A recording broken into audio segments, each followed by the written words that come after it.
Hello everyone and welcome to this video. In this video, I'll talk about a very important topic in my opinion, namely the eternal struggle of the ego and the unconscious, a topic that I think is key to understanding Jungian psychoanalysis and the Jungian quest, but especially the worldview that's underpinning it and the forces and the tensions that are underlying the development and the unfolding of the unconscious or vis-a-vis the ego. Now this video has a few chapters. First we'll talk about the ego, which is the fundament of the struggle, because that's what we can, the vantage point we can talk from or argue from. We'll then talk about the unconscious and essentially answer the question, okay, why should we as egos, if we function relatively well, even care, right? And then we'll talk about this, we'll get into this struggle, so this interaction of the two, and then finally, which I think is sort of the most important and interesting section of this video, we'll talk about this perspective of the subject as the mediator. And we'll talk about mediator between the unconscious and the heaven and the earth. And we'll talk about this in mythological terms as well as in concrete psychological terms. And stay tuned, keep watching, because I think this is, I'll show some pictures from cave art and share some mythological stories, but then also try to link this back to the individuation process. Again, I think this is a key a key aspect of the Jungian quest. Now, let's start. Okay, so the ego. I just have to note down timestamps. Sorry. The ego as the fundament. So, what is the ego? How does Jung think about the ego?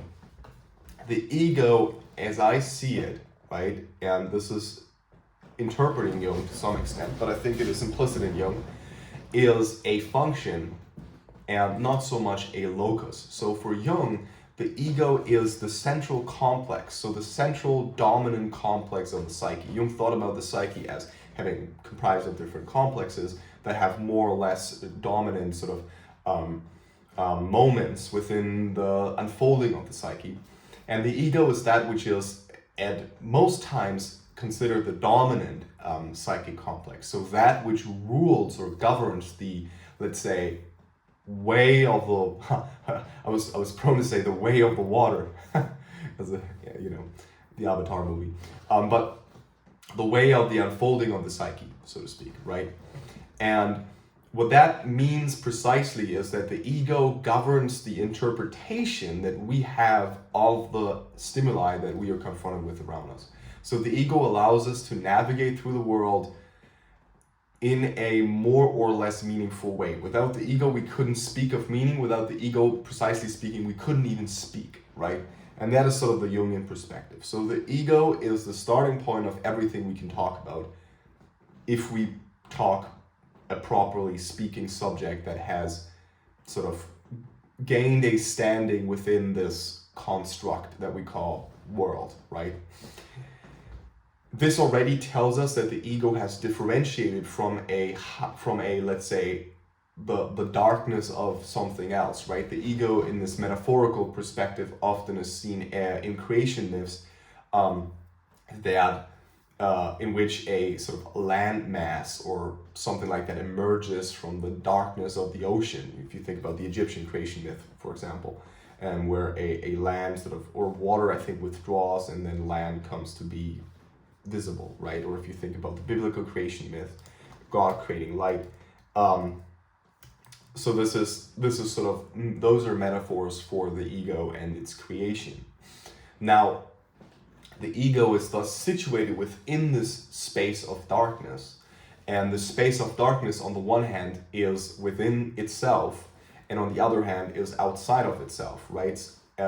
But it is always, and this is fundamental, considered to be external. So properly speaking, there are really only two worlds in the Jungian view, right? And I guess we can extrapolate this to in reality, to some extent, but I don't want to make that claim. In the Jungian view, there are only really two areas of the world. There is the ego, that which we know, and then there is the non-ego, that which we don't know, right? And this non-ego, certainly you can say there are certain things about myself that are closer to the ego, let's say, that we don't know. But then there are a lot of things that are not related to myself directly, that is, that I haven't touched upon previously, if you will, that are also unknown. And to Jung, and this is probably Jung's main difference to Freud, it doesn't really matter. This difference is not really relevant because, and if you think about it in this perspective, it makes a lot of sense, right? You have a sense of who you are, and that means you interject a lot of whatever you encounter. You know, like you may rightly ask the question, like, if I have encountered a dog, is this dog part of me, or isn't this dog autonomous? And to ego, what a slip.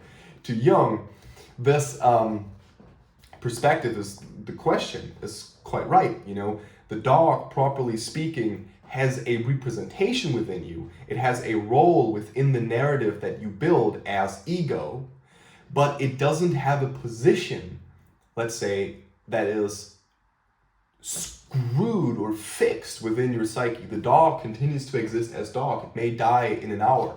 And then what? You think there's such an attachment, there's such an importance to this dog because you found it was so cute, and suddenly you find out it actually killed 3 people yesterday and has all kinds of diseases that you also have now. Whatever, are you still gonna think it's cute, you know? And so this illustrates that within the ego, a lot of elements are subjugated to form this coherent narrative, right? And this is really the fundament. I consider one of the fundamental axioms of understanding the ego.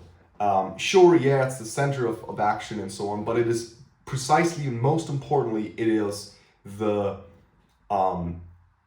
mechanism that subjugates elements that you encounter on the path through that which you are not yet considering to be you. And you're sort of increasing the spectrum of what you consider you are, but you're not really creating anything that is you, because technically speaking, there is nothing that is you. Now, what then is the unconscious, right? Now we have sort of sketched what the ego is. Now we can go through sort of what then is the unconscious if we speak about it in a Jungian context, right? And I think we've already interluded this quite nicely now. The unconscious, at the most fundamental level, is that which is not yet the ego, right?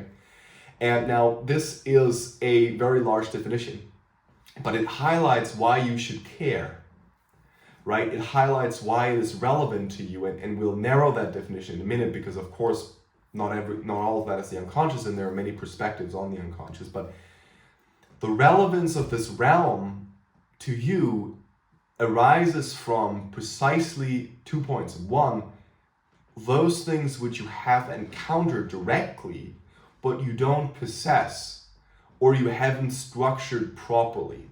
This is the personal unconscious, right? This is the dog that you've seen that you're so in love with, but that actually killed 3 people yesterday, and you can't come to terms with this. You can't reconcile those supposing oppositions, right?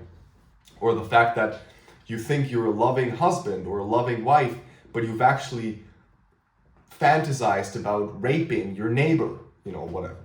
This would be considered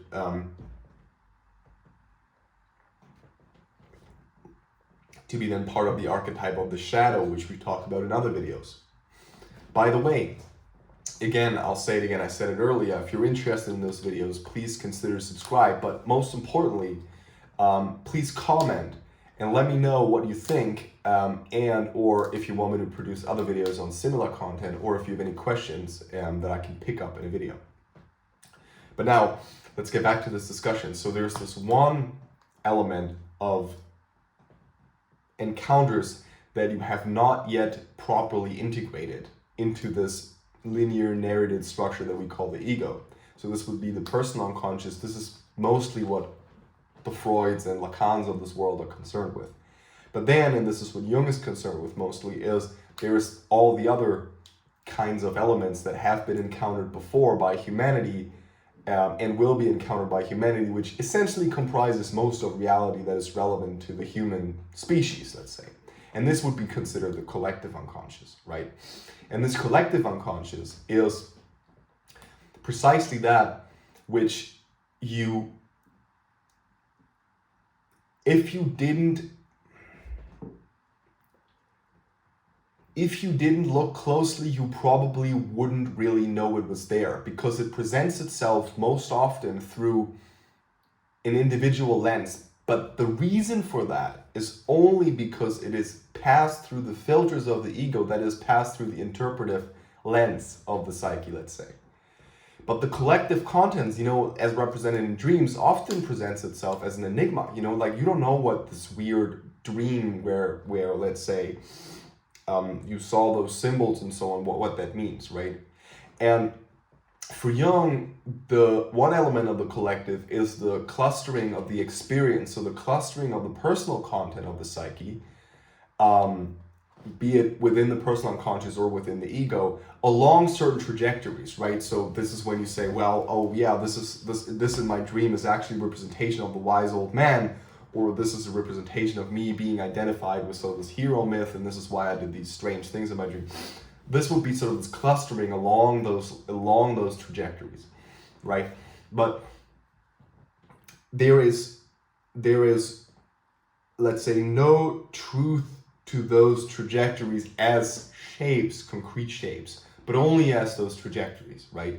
But then on the other hand, you have the collective actions that have already occurred. So this is the example, the famous example of, the Holocaust, and you have to understand you're a Holocaust guard and whatever, or you could have been a Holocaust guard in that situation, and those are the kinds of socially, let's say, repressed elements that come up in the individual psyche through these trajectories. Now let's now, why is there a struggle between the collective between the unconscious and the ego? And why is the struggle, as I would argue, fundamental and eternal? Now, first, the reason is that the ego has let's say, an instinct to exist, right? It wants to be, it wants to differentiate from this whole that it has once been part of, right? And it reflexively, in doing so, reflexively creates a narrative and therefore interprets the content it sort of encounters. What it does, as we've said, it subjugates the elements that are sort of present around it. So it subjugates this dog that you've seen somewhere outside and makes it into this sort of two-dimensional shape, which is sort of flat and crystallized. I always call it crystallized, right? Now what this means is it creates, it takes reality as it moves out there, let's say outside of the ego, and puts it into a crystallized shell. And this crystallized shell now it attempts to now project, I'm using projection here in a different form than it is usually used, literally project as in extrapolate into the future. So I'm healthy today, I'm assuming I'll be healthy tomorrow, right? This is what we always do, this is what the ego does, this is what it's great for, because otherwise we couldn't move, we'd be overwhelmed with chaos, essentially. Now, the struggle arises because the unconscious doesn't act that way. The dog continues to develop. There are many things about collective human history that I have no clue about. There are trajectories that sort of guide my behavior and cluster not only my own reality, but the reality as such, that is the archetypes. And these three factors are essentially fundamentally outside of the ego's control. And the ego has a hard time accepting that, as per its struggle to maintain the stability and predictability of action. And now this brings me to the sort of the role of the ego and our final chapter here in this dialogue, which is, I would say, the subject is fundamentally caught in an act of mediation. In my book, in Always Within a Never, I talk about this as the transcendental movement, the movement up and down the world ladder, and give many examples of sort of the mythological and archetypal movement or archetypal representation of this movement within the mythological content and within rituals. Now, essentially what I mean by transcendental movement is the movement up and down. So the movement up the world tree and down the world tree again, if you will. The world tree dividing the three areas of the world, the sort of the earth, which only arises as in the dialectic process of moving between the heavens, which is the realm of the archetypes, and hell, which is the realm of the unconscious, if you will. The unconscious as reality. Now, I wanted to show you some representations of this as promised in cave art, and am now going to try to discover those here in this book. You have, for instance, representations often of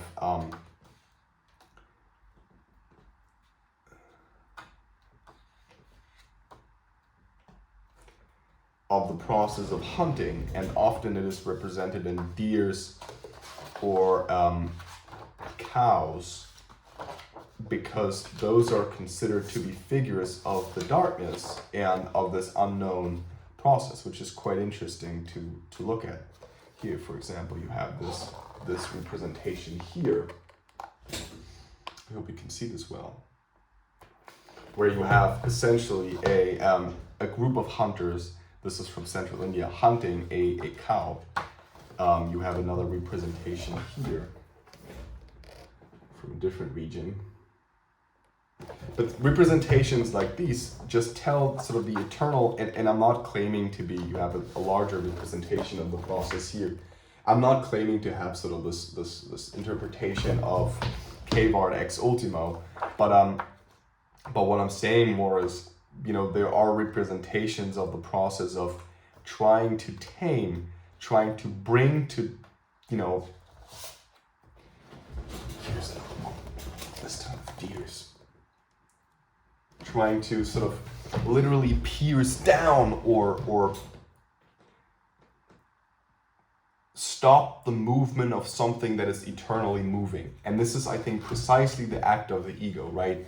The ego attempts to stop that which is naturally moving from moving, while that which is naturally moving is always going to continue moving, and therefore moving against the ego to a large extent. And I have made other videos, or will make other videos on the process, sort of the resurfacing of those contents of the unconscious that are repressed. And I think this is actually a point where Jung and Freud are quite similar, right? Maybe as a final remark. While Jung had more of this mediator perspective, and Freud would talk more about the repressed, or that which is not, is not let into the ego. The bottom line is essentially similar. The ego as a functioning unit essentially attempts to create a certain predictability and linearity. And right, in conclusion, what we can essentially maintain here is the fact that what we attempt to do as struggling egos is a mediation process between that which is unknown and that which is already known. And that which is unknown is a dangerous place. There are multiple other videos, that I'm going to do on this, but it's a dangerous place, but it's a necessary place. It's where we have to go in order to avoid the rigidity of the ego, this process of crystallization that I've referenced. And this is precisely the path of the subject, and the danger of the ego is precisely the increase, or let's say the eternal increasing of this crystallization, and therefore the stop or the prevention of this eternal process of transcendental movement, let's say.